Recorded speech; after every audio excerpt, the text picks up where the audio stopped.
mais intensa e qual permanece na mão? Donc, en règle générale, c'est la caresse La qui est la plus deuxième, intense et a mais certains sont intensa. obligés de l'effacer. É a carícia que deixa mais tempo. Até às vezes tem que esfregar a mão para poder tirar a sensação, não é? Hein. Donc, on voit qu'on n'a pas besoin de faire beaucoup pour percevoir. Et ça, c'est connu depuis longtemps par les neurologues.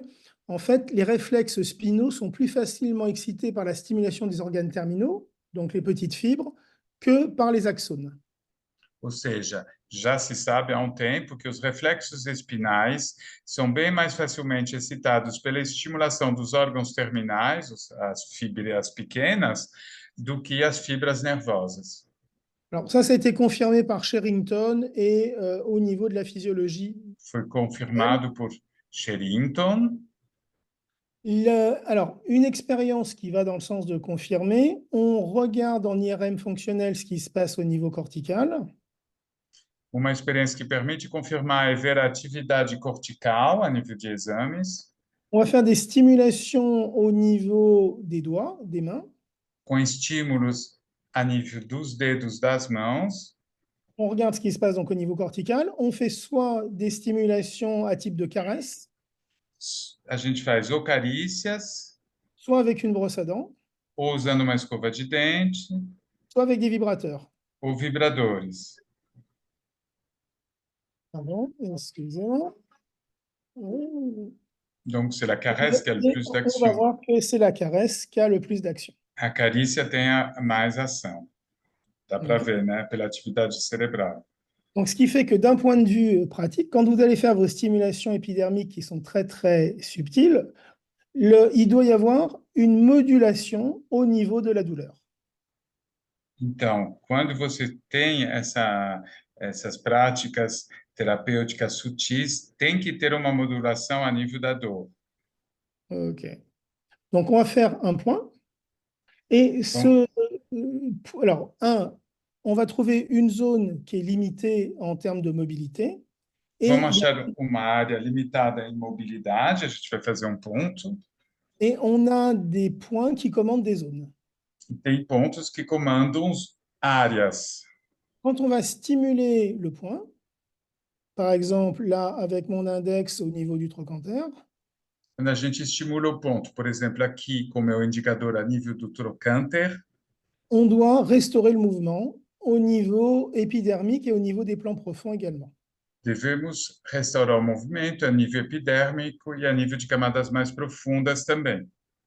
Et ces points, ils se comportent de manière un petit peu bizarre parce que sous le doigt, on a l'impression d'un mouvement spiroïde. E esses pontos se comportam de uma maneira que parece estranha, mas debaixo do teu dedo você tem a impressão, a sensação de um movimento espiralar. Ok. Alors, donc on sait que l'activation des fibres C peut inhiber la douleur.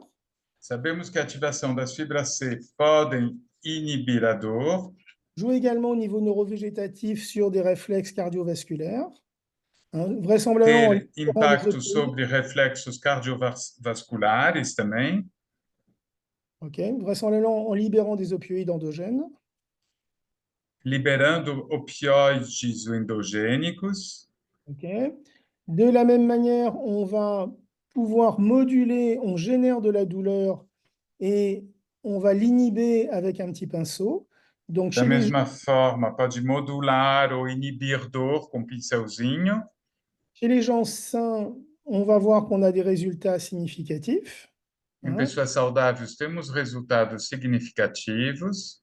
Et chez des gens qui ont des perturbations au niveau, il leur manque les petits récepteurs, à ce moment-là, ils ont des problèmes sur leurs petites fibres, on n'a pas de résultats significatifs. E as pessoas que têm problemas, que não têm os problemas de pequenas fibras, a gente não tem resultados significativos. Donc, il y a une étude pilote qui a été faite sur les résultats de la PNS il y a quelques années avec l'équipe brésilienne.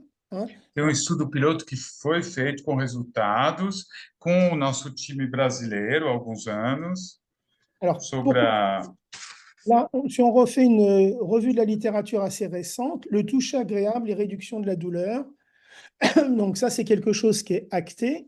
Maintenant, par où ça passe, il y a pas mal de possibilités. La substance gélatineuse au niveau des lames de Rexed dont on a parlé tout à l'heure, la lame 2.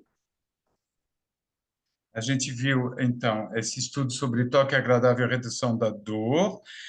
Uh, no animal, dois mecanismos possíveis: a conexão inibidor e a substância gelatinosa.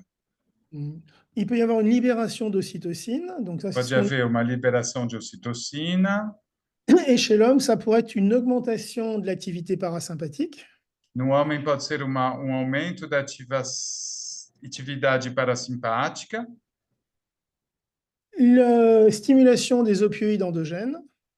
Estímulo dos opioides endogênicos. Ou ça pourrait bloquer le traitement cortical de la douleur. Ou poderia bloquear o tratamento cortical da dor. Alors, on va terminer par ça. Terminamos com isso.